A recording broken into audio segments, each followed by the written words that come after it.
welcome to El Camino. This is episode 2, the poor man's key to immortality. Every day the world spins faster. Wars, protests, headlines.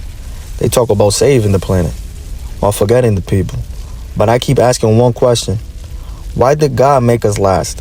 Why are we fading faster?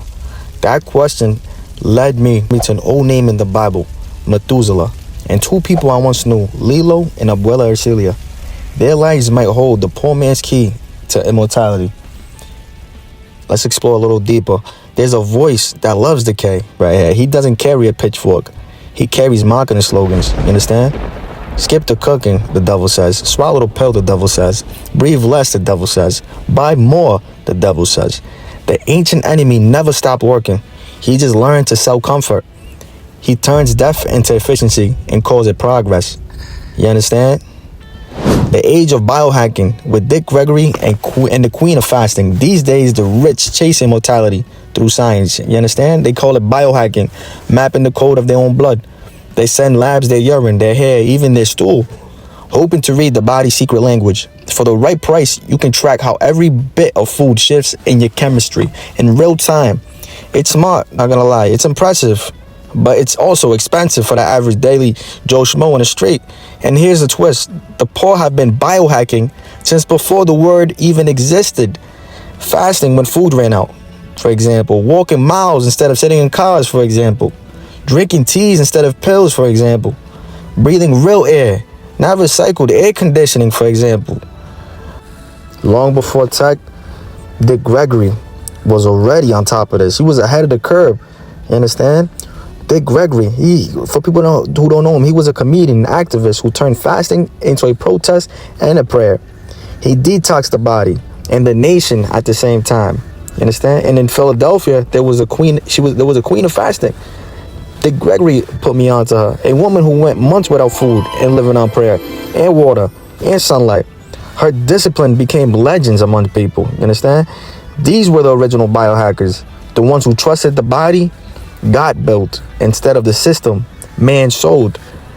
You understand what's going on? The wealthy are just rediscovering what our grandmothers already knew. Well, Lilo, one of my uncles, lived without ever knowing the term biohacking. He was a simple man. The simplicity heals. The struggle shapes the DNA that you go through. You understand? Every generation that survived on sunlight and gratitude left fingerprints in us. Genes that remember how to endure. You don't need a subscription to awaken them. You don't need to live closer to the source that wrote the code in the first place. In the beginning, humanity was endless, but the Lord saw how violent our hearts had become and set a boundary, 120 years. As Genesis 6 verse 3 says, "My spirit shall not strive with man forever, for he is flesh. Yet his days shall be 120 years. Even that was mercy, a pause between sin and grace. Yet through his favor, some still rise near that number. Methuselah lived 969 years. That's right, 969 years. A living echo of what we once were, and a reminder that life itself was meant to endure. God may have shortened our days, but he never withdrew his blessing from those who walked in his rhythm. You understand? And still we see the good die young every day. I lost my cousin Frito, a good man, loved by everyone who truly knew him. His life reminds me that God takes no pleasure in death. So who does? Who really does take pleasure in death? John 10 verse 10 says, "The thief comes only to steal, kill, and destroy. But Jesus came that we might have life and have it abundantly." It's the enemy who celebrates death. It's the enemy, the same one who whispers confusion, sickness, despair. Sometimes he sends people, sometimes thoughts, sometimes disease that seems to come from out of nowhere. We fight our demons every day. Some battles we win, some we lose, but even when we lose grace, I don't know, maybe grace still reaches higher than the grave. And I want to tell you something personal. I asked God for compassion to reach my cousin, and he answered me in his own way. One night in a vision, I saw Frito alive with a light around him, dressed in white. He wasn't lost. He was guiding me. It was as if God let me see the one who walks in his mercies are never gone. They just changed their assignment. Wherever he is, that's where I'm headed to, by the same grace. That's how great God is.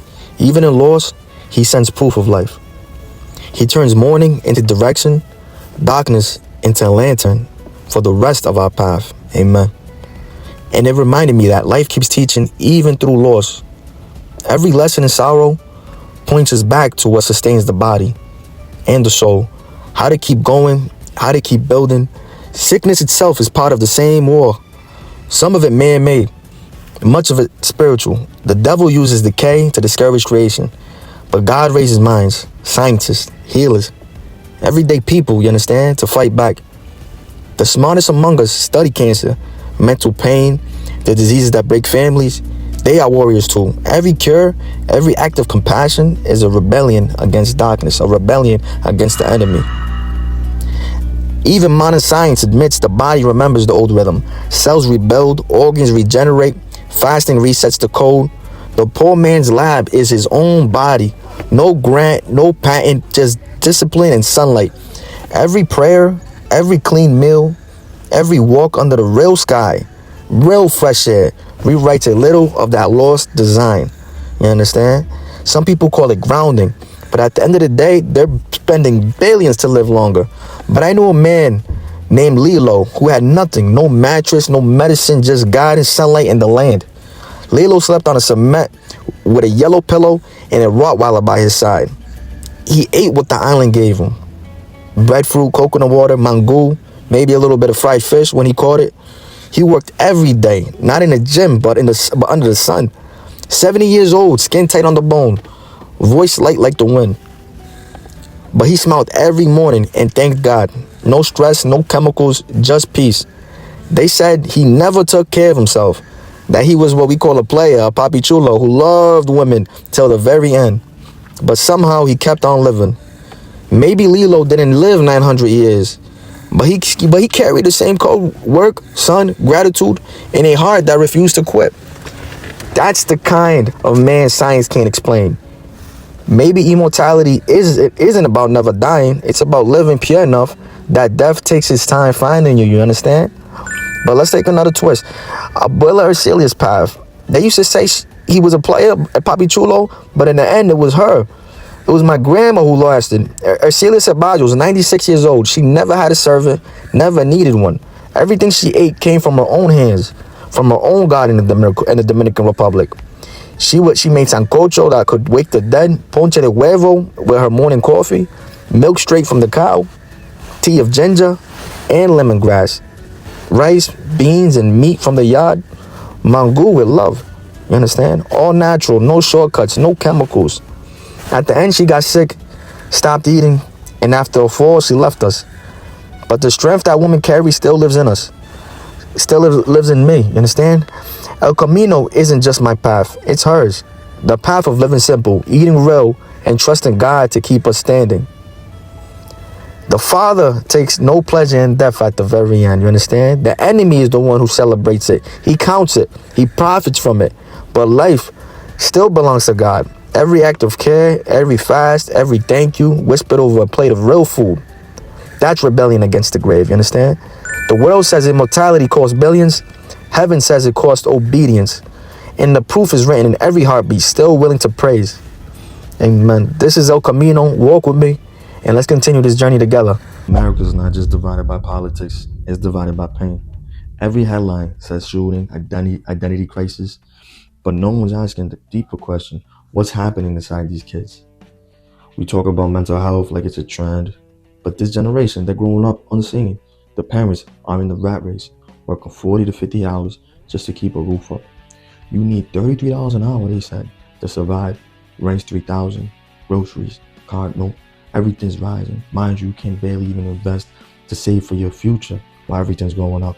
You understand? When I had my child, I had to work 55 hours a week. I only had 2 weeks off. You understand? And I barely seen his face. That bond you create with your child is everything in life. Listen, I work that hard so my wife can fucking spend time with him. Because I know when a child is born, the first 8 months, physical contact with the mother, physical contact with somebody they love is the most important thing that can happen when they're born. So imagine if you left our child alone. They'll be like a Richard Kuklinski, the Iceman.